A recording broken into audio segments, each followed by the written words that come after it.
नमस्ते साथियों, स्वागत है आप सभी का शॉर्ट 24/7 रांची पे।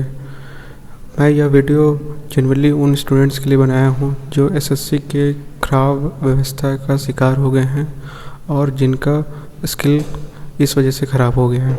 ठीक है, इनमें स्पेशली वही स्टूडेंट्स हैं जिनका जो हिंदी मीडियम से थे, जो स्किल ख़राब हो गया है। ठीक है, तो देखिए स्किल ख़राब हो गया है तो पहले ये जान लेते हैं कि स्किल किस वजह से ख़राब हुई है, उनका क्या क्या प्रॉब्लम रही थी एग्जामिनेशंस के दौरान जिन वजह से उनका स्किल ख़राब हुआ है। तो देखिए ये जो प्रॉब्लम जो सामने आया है कि सबसे पहला प्रॉब्लम है कि स्पीकर की प्रॉब्लम आ रही थी जिस वजह से बहुत लोगों का स्किल ख़राब हुआ है। ठीक है, नेक्स्ट था कीबोर्ड का प्रॉब्लम है, फिर और सिस्टम की प्रॉब्लम रही है। ठीक है, बहुत लोग ये बता रहे थे कि उन्होंने मैटर टाइप किया है, फिर वो मैटर अचानक से वो डिलीट हो गया, फिर वो सिस्टम चेंज करवाया गया तो मैटर वापस आया, फिर से अगेन डिलीट हो गया। तो ये कुछ प्रॉब्लम्स काफ़ी स्टूडेंट्स को हुआ है। ठीक है, बट ये प्रॉब्लम जो हुआ है ये दोनों शिफ्ट के लोगों को हुआ है, इंग्लिश वाले लोगों के साथ भी हुई है और हिंदी वाले लोगों के साथ भी हुई है। ठीक है, बट जो स्पेसिफिक प्रॉब्लम हुई है जो 16 तारीख के बच्चों के साथ हुई है वो किट्स रिसीव हुई हैं आगरा सेंटर और कानपुर सेंटर से। ठीक है, जहाँ पे बच्चों को कुछ ज़्यादा ही प्रॉब्लम हुई है और इस वजह से उन्होंने अपना स्किल को बीच में ही छोड़ के एग्ज़ाम सेंटर से बाहर निकल गए हैं और उन्होंने फॉर्मल पुलिस कंप्लेंट भी इसकी करवाई है।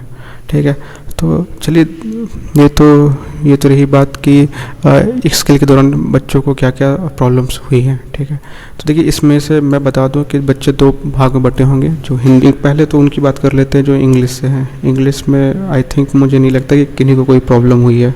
ठीक है, सेकंड हिंदी स्टेनोग्राफर की बात करें तो वहाँ भी बच्चे दो तरह के होंगे, जिनकी तैयारी अच्छी होगी, जो बहुत पहले से तैयारी कर रहे होंगे, 2-3 सालों से जिनकी तैयारी चल रही होगी, तो उनका आई थिंक स्किल अच्छा ही गया होगा क्योंकि 10% का आई थिंक एरर रिलैक्सेशन होता है तो उसमें वो मे भी क्वालिफाई कर जाएंगे।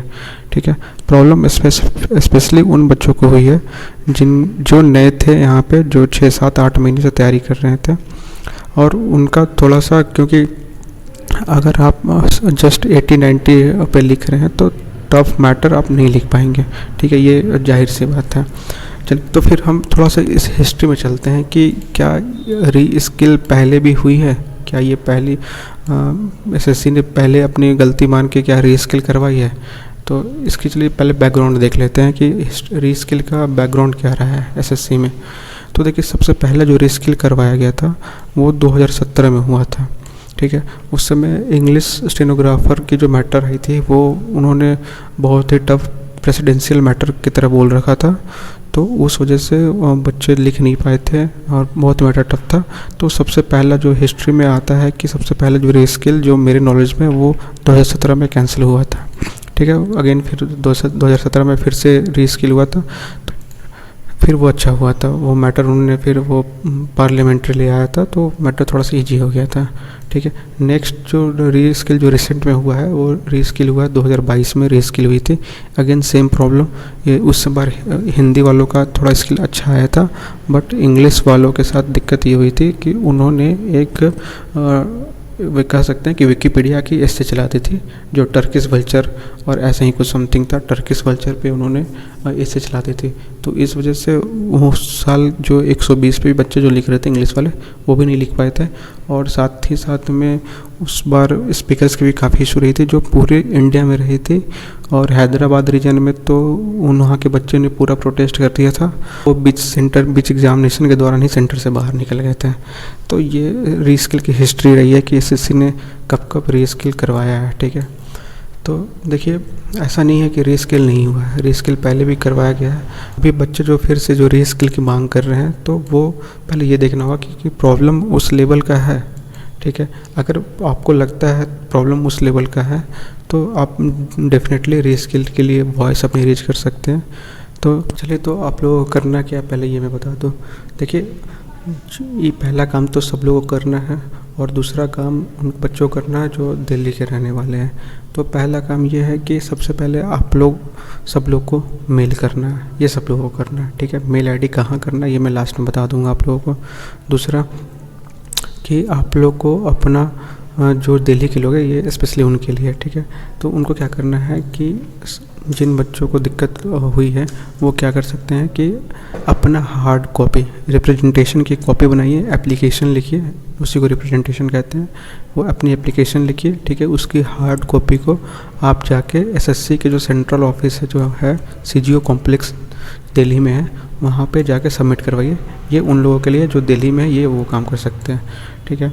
तो ये 2 प्रोसेस है, ये आपको करना है, ठीक है।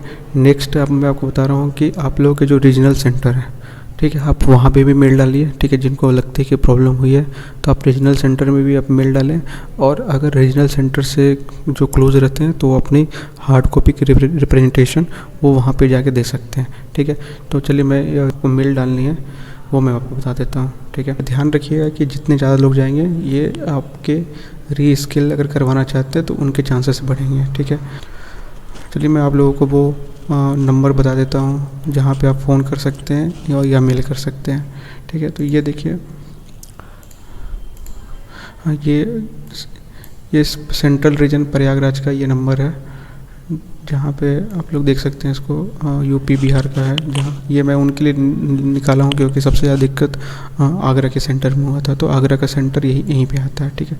तो इसमें देखिए आपका वो नंबर है कुछ और ये ईमेल आईडी है, ठीक है। तो इस ईमेल आईडी पे आप ज़्यादा से ज़्यादा सब लोग मेल कीजिए, आप लोग को दिख पा रहा होगा अच्छे से।